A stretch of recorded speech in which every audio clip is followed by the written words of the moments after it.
a lot of parents communicate with their children, but they don't communicate very well. And I've heard many times, but I communicate with my children every day. But Mm-hmm.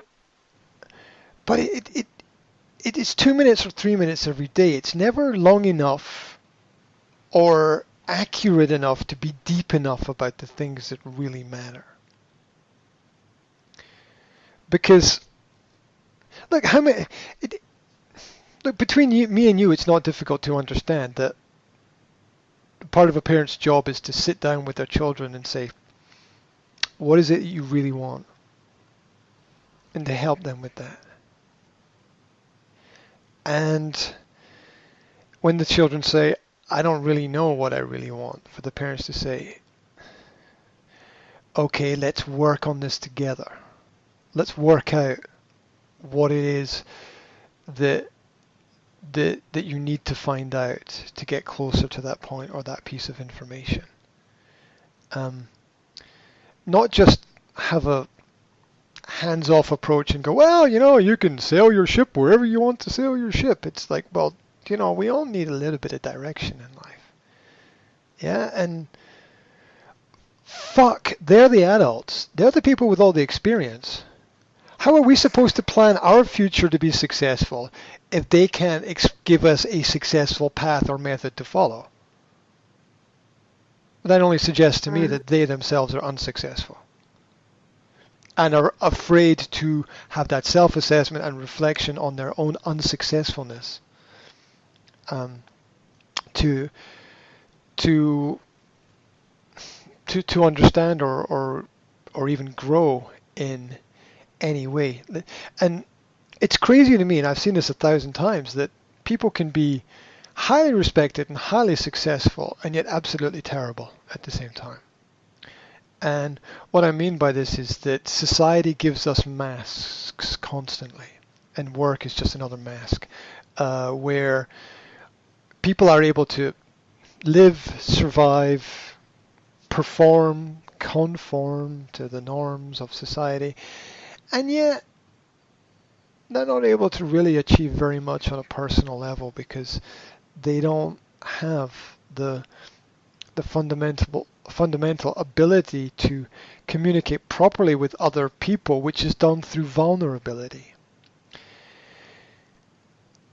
Um, we're often more open with our doctors that we meet 2 or 3 times a year than we are with our closest members of Mm-hmm.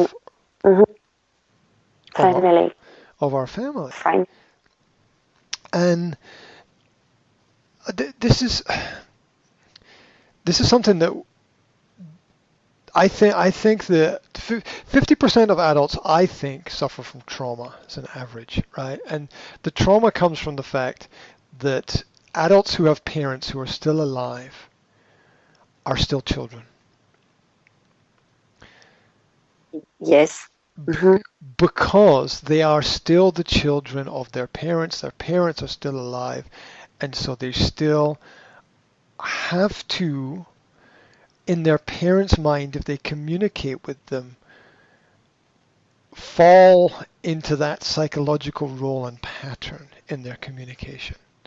Um, Why is it so hard for parents to let go of their children? I mean, why they still have to be your children even they are adults, recognized by society, having their own family? Why? They're because not the baby anymore. because if the children ever grow up, they'll realize how bad the parents actually are.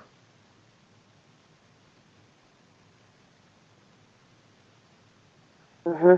So they must keep the children as children.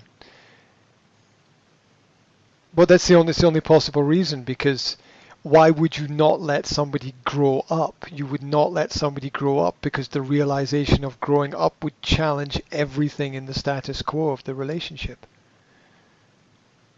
Mm. It is imperative for the survival of the parents as parents that the children remain children.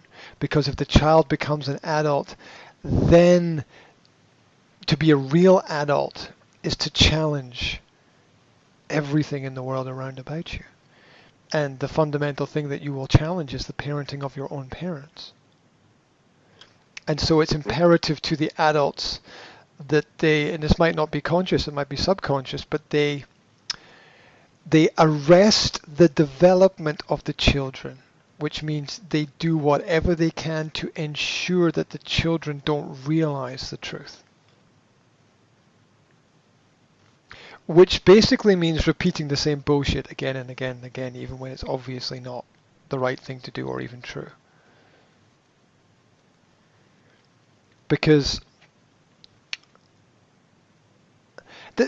one of the secrets to teaching and being involved in that kind of environment is realizing that the aim of the master is to is almost to ensure that the student becomes better than the master.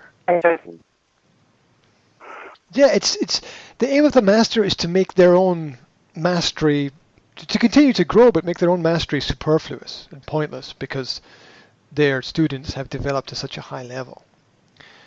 And it's kind of the opposite that a lot of parents are doing, where they're like, oh my God, if they actually do grow and develop to a certain point, it questions the whole relationship of everything. Yeah, in my mind, it's similar to the principle of kings, which is, if you question the king, then the whole kingdom begins to fall apart. If you question the Pope, then the whole principle of the papacy, whatever they call it, the papacy tends to fall apart, right? And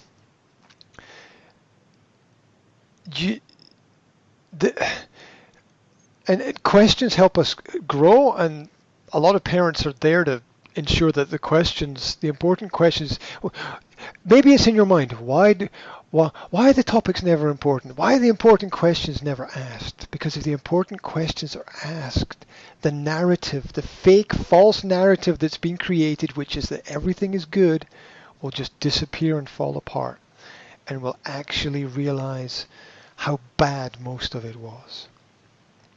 How much the parents just performed functions rather than built deep connections.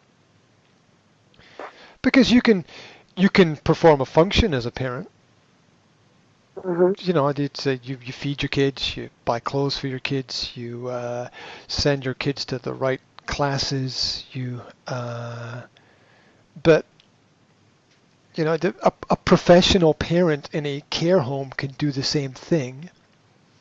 So obviously that is not what makes you a parent. Not really a parent. It's not what makes you mom and dad, right? Being mom and dad is what is it? I don't know. A devotion to improvement in all areas and being open and vulnerable to your own mistakes. How many parents go to their kids and say, "What could I do better?" None. And what's wrong with that? What the hell is wrong with that? You don't do that? I ask my kids, what would they prefer? Do you like this, like that? And a lot of the time they will correct me on things, and that's good because I need the correction. I don't reject the correction. I'm like, you're right. That's a good point.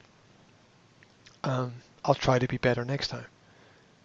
So, it's who's the client? Who's the customer? Child. Yeah. Yeah, exactly. And so how much do the parents go to the children, and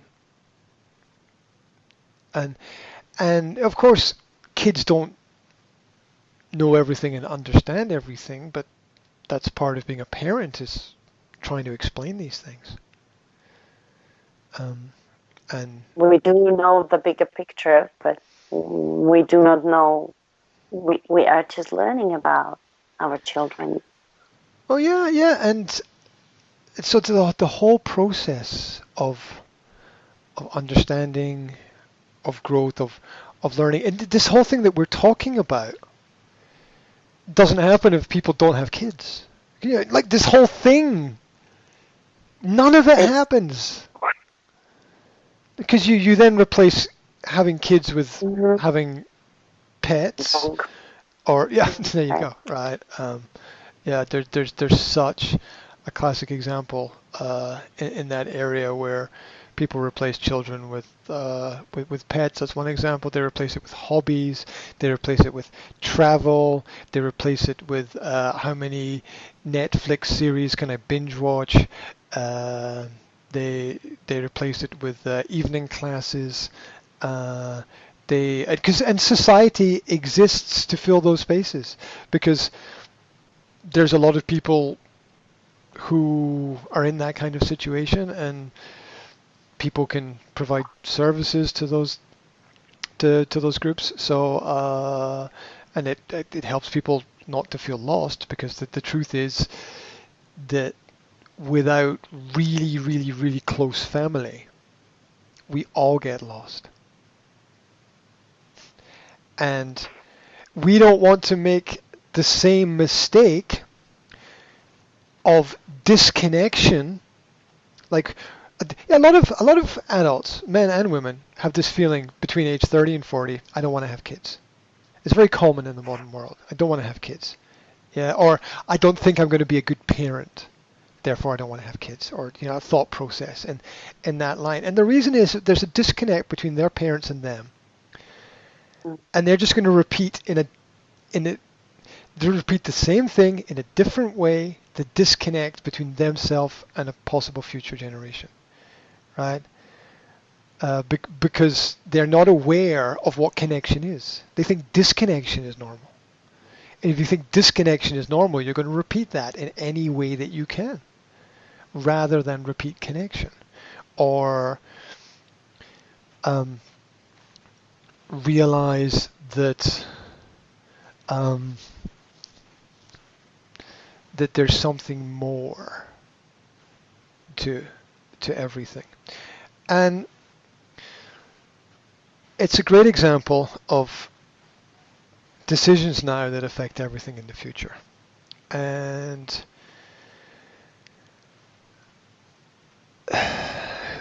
here's something to think about, which people don't think like this, but who's going to look after you when you're old? Mm-hmm. Who's going to look after you when your partner dies first?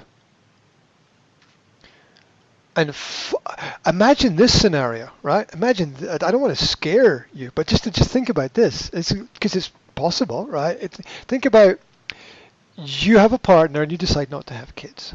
And so they say, that's okay. That's okay now. But what happens when you're age 60 to 70 and you're starting to think about, well, who's going to die first? Because it's got to be a question that you got to talk about, right? Yeah. And you're like, fuck, I don't want to die second, because then I'll be left with absolutely nothing and there'll be no one to take care of me. Oh. You see? Obviously, it's not going to happen exactly like that, but these questions are going to be in the subconscious mind. Yeah. And there will be, it's a trigger for there's nothing to live for. It's a psychological mental trigger that there's nothing to live for, the same way that large number of women who don't have kids develop cancer because biologically their bodies shut down because there's nothing to live for. That's an interesting study. Yeah. Their body is like, what's the point? The body, not the mind. The body is like, what's the point for a woman? Because what is the point? Right? What is there to live for if not that? Now you can find other things, and people have to, because there are some women obviously that can't have kids, so they have to find other ways. And some people adopt children, some people foster children. Some people have, they help their family with their family's kids. They got brothers and sisters and stuff and things, and they help out that way. But the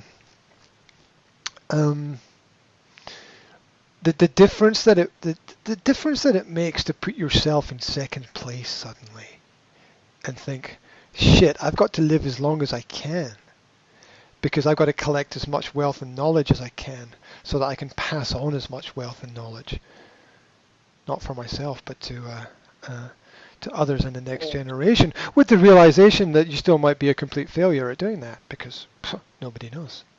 Yeah, but that's the challenge. Yeah, that's the challenge for the future. So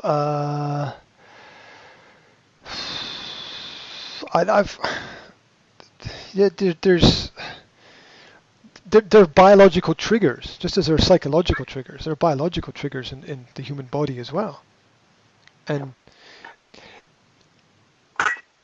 there is nothing that happens that doesn't have a reason. There's a reason for everything. In our lives? Yeah, absolutely. There's a reason for everything. Both the simple and the complex. There's a reason for everything that happens. And it's crazy. I've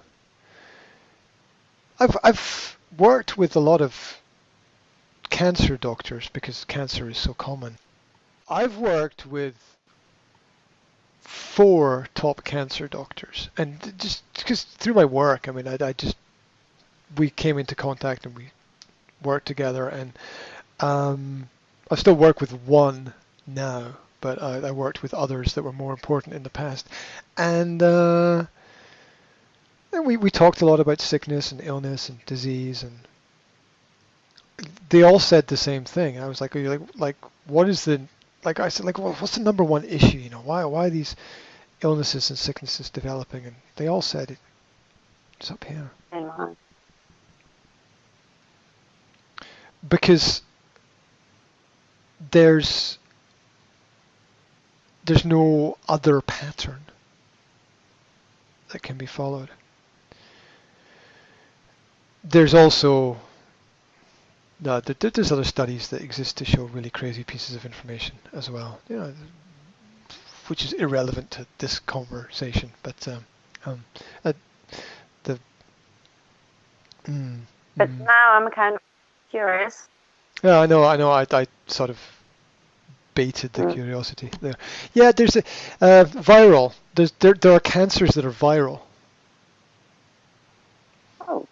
Yeah, which show that if you spend time in a specific place, cancer. We know. Here's what we know. Cancer has clusters. You might have heard the term cancer clusters. Is that there are areas where cancer is higher, and the reason for that is not because something in that area is creating cancer. It's because cancer is viral, the same way that flu is viral. Like if you're in a place where a lot of people have the flu, you develop the flu. If you're in a place where a lot of people are developing cancer, or a region like that, then you can get it as a viral disease as much as anything else. And that's not cancer. That's not publicized because it would scare the shit out of people if it was in newspapers and stuff. And also, yesterday I was talking to this cancer charity about their work, and I said, what are the statistics right now? And they said, well, 1 in every 2 people is affected directly or indirectly by cancer. Either they get a cancer themselves or someone in their family gets cancer. 1 in every 2 people. And 1 in every 3 women will die will not die, but will be affected by a cancer-related disease in their life now. 1 in every 3 women in Western society. So it's an incredibly high statistic. Um, It is. so Where are you going to play? Oh, not the third one. yeah, and some things we have the power to control, and some things we have the ability to learn from. That's it's just the way that it works out. But you know what a tragedy is? There are tragedies constantly in life. Most of the important ones we don't recognize because one of the things that stops us from developing is the ability to grieve. And to grieve is to feel pain when we should feel pain because something is painful. But we block it because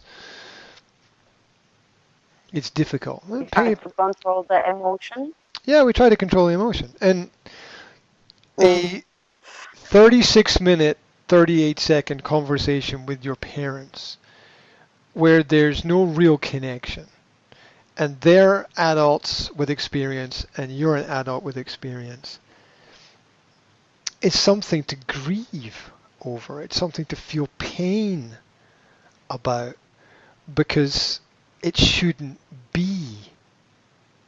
It shouldn't be like that. Mm-hmm. And when we keep inside this pain that like it shouldn't be, because my God, it would be like I could spend 36 minutes on the phone with a carpet salesman and have a greater emotional connection than I can with my own parents. Right? It's something to grieve over. I can see the irony. Mm-hmm. Yeah, it's something to grieve over because it's a loss. It's something that's not there that should be there. It's a loss. The first thing to be aware of is that I think for everyone who's experienced this, there's a hole in the heart. Because there's something missing that should be there. And we don't feel complete because of this. The reason, and I think a lot of people have this feeling that they're not where they should be, and we're not where we should be because we couldn't get that far because there was something missing because we started with a disadvantage. We started behind, and we're probably still behind. And the first thing we have to be careful of is that we don't fill that hole with something meaningless just to fill it.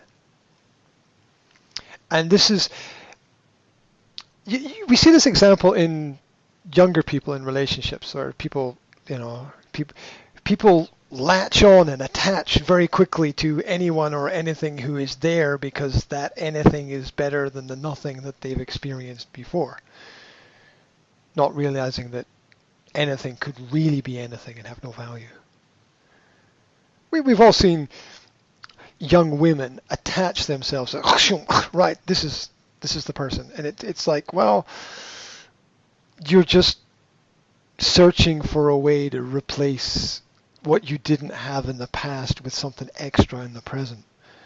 But that's not how we grow, because it's, yeah, having a hole in the heart is as disabling as not having an arm. Yeah, it's You can live with it.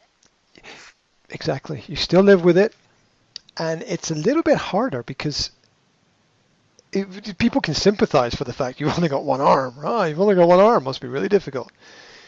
But people can't sympathize with the hole in the heart because they didn't experience the torture of the lack of connection that people grew up with. and still are growing up with because they're not ever allowed to grow up because this disabling relationship still exists. And it's like we're trying to repair. This is how the analogy for it, I think, anyway. It's like if it's me and I got a bad relationship with my parents, but I want it to be better, I'm like every day building the bridge, and they're like every day setting it on fire, right?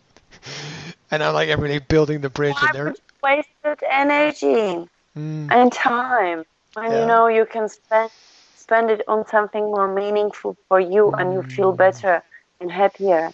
But on the other hand, then you just look mm, at that side of the river and you feel like to empty. learn. Yeah, yeah. Well, there's a psychological process called defuing, Defooing, defuing. Now, this means FOO is a sociological, psychological term for family of origin. This means children and parents that are biologically connected. Family of origin. Defuing is a process by which children refuse to have any connection with their family of origin because the family is too toxic for them.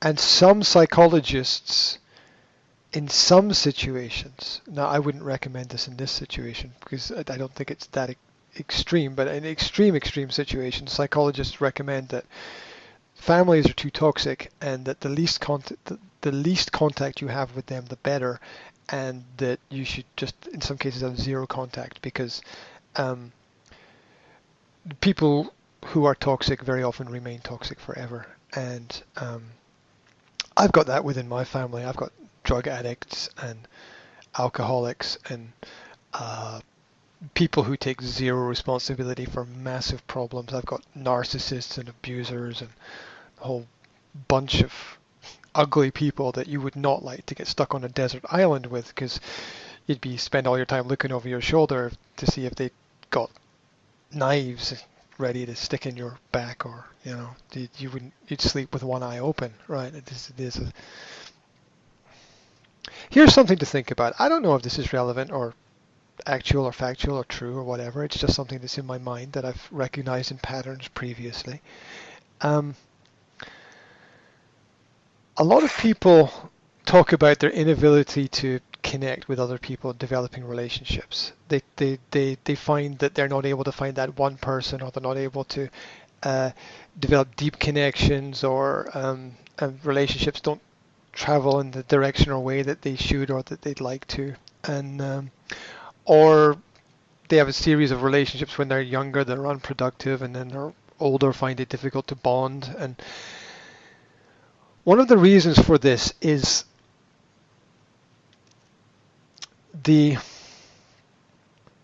partly it's two reasons. There's biology and there's knowledge, right? The biology is what's happening, but you're not aware of it, but your body is telling you it's not good. and uh, and Knowledge. the other thing is that those with self-knowledge seek those with self-knowledge. That means those who are able to understand a person, their ability, and who are able to grow themselves, seek a person who is able to grow. Therefore, if someone like that were to have met you, as a general example, when you were younger, they would have realized that you were a person walking around with a hole in your heart and would have been pulled away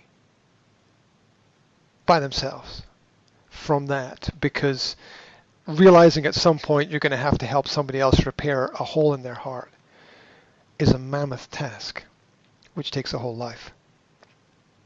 Now, and realizing that the other person doesn't see that Mm-hmm. is also quite important. as well. Why does this happen? Why is this I don't understand why this happens, because other people can see things that you can't see, even in yourself.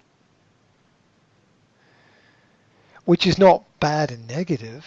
It's just we got to we all got to deal with ourselves, right? We've all got to deal with ourselves, and there's I'm still learning stuff constantly, and I always will be, hopefully, because that's the only way forward. And so when we understand that, we begin to understand the pressures that we put on ourselves to perform in a relationship when we're not ready because we haven't figured out how to deal with the other stuff yet. Mm. And this is a signal which is transmitted to other people. When people are really young, it's transmitted through very casual relationships, an inability to bond and have sensible boundaries. Yeah. And so if people have very casual relationships, it's symbolic of the fact that they don't understand what bonding is at all, because they haven't really experienced it. And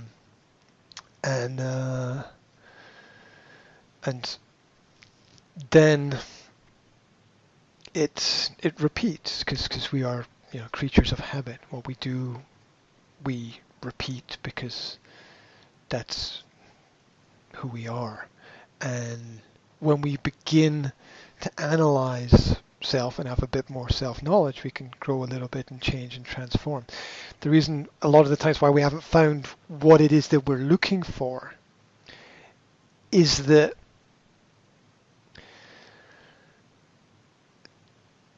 you have to become the person that you want to find.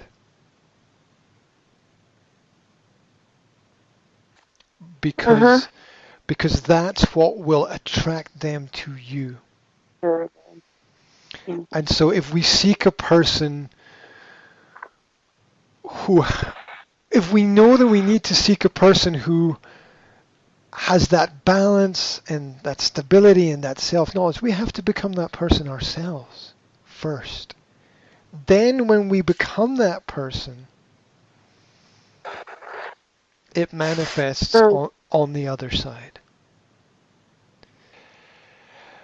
We always have to compensate for the other person's disability. Whether we want to or not, we just have to do it.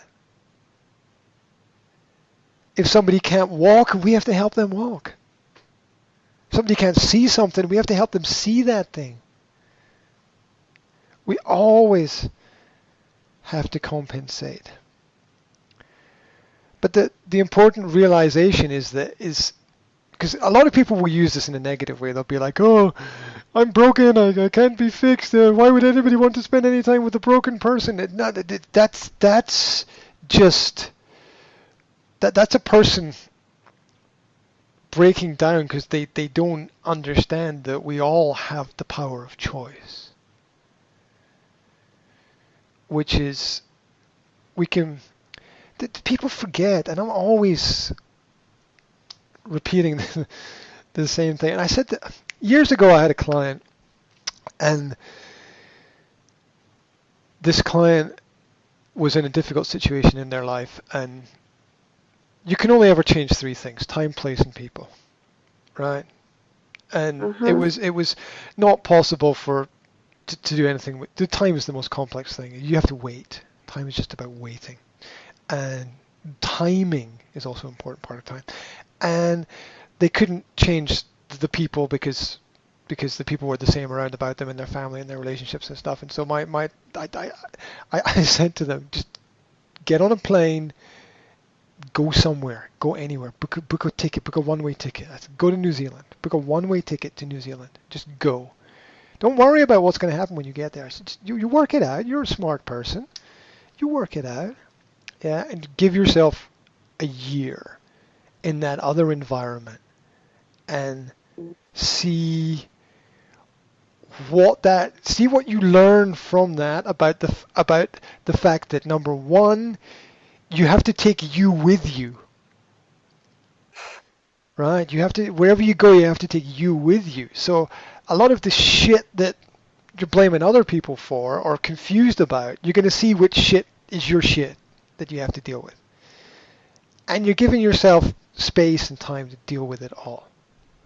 Yeah, and you're removing all of the fog and all of the noise and everything else, so you get clarity. And I said, if you don't do that, and the person's like, oh, I can't do that because I don't care. Work for 6 months, work for a year, but to get the ticket to just go and do it. You're smart. All my clients are smart because they all want to be better. And if you're smart, you'll figure it out eventually. You'll work it out. Right? There's nothing so, it's crazy, but there's nothing so complex on this planet that we can't work it out. There's nothing so complex that we can't work it out. Look at we build buildings that go up above the clouds, and we build, it's incredible things that we do on this planet, yeah. And things that leave our planet, leave our atmosphere. Yeah, so there's nothing that we can, with the right application of the right information and understanding, there's nothing that we can't correct or solve or improve. And it always bothers me that this person chose not to do that. And they chose to, and I said to them eventually, I said, I will pay for your ticket, right? Just go, because I think that's what is gonna, and they're like, no, I have to stay here and do this. And I didn't, well, we finished our communication. I said, good luck with everything. If you need anything, get in touch, and I'll help you out with everything that I can. And I didn't hear from them for about 2 to 3 years. And then I heard from them about because they didn't be proactive about what they needed to improve within themselves. They subjected themselves to the norm of their environment and tried to escape into a problem. Which the problem was that they didn't fully appreciate and understand the hole that was in their heart that they were trying to fill as quickly as possible in any way possible. And it can't be done like that. But it can be done by understanding and being open and being honest with people and living in real time. Because it's such a faster way to get to the right place when you say to somebody, I got a little bit of a hole in my heart because I got a bad relationship with my parents, but I'm working on correcting it.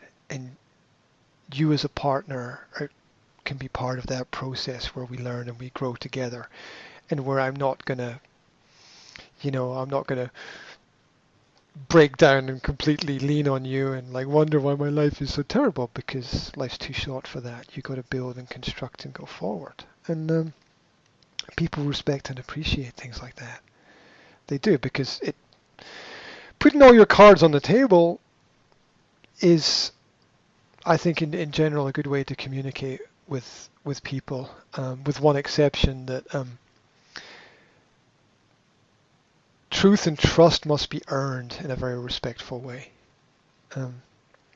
We obviously don't tell everybody everything straight away.